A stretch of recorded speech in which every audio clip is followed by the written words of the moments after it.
From the Q Television Centre with sports news from your region. First for sport, this is QTV Sport.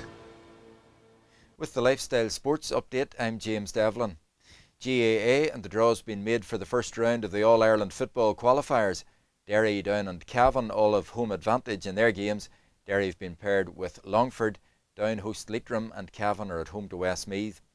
Fermanagh will travel to play a Laois side who led Dublin by 2 points at half-time yesterday before eventually going down by 11. The losers of Sunday's Monaghan-Tyrone tie face a trip to Louth. Venues and throw-in times have yet to be confirmed, but the matches involving Derry and Fermanagh are on Saturday the 21st of June.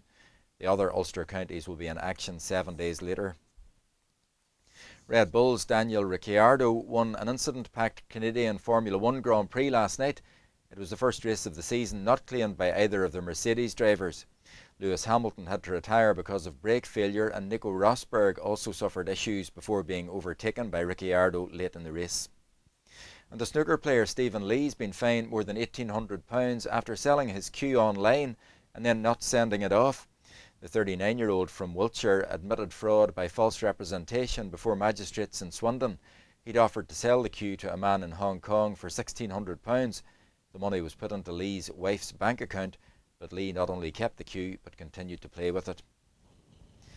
That's the sport. You can keep up to date by logging on to Q Lifestyle or by listening to Q Radio.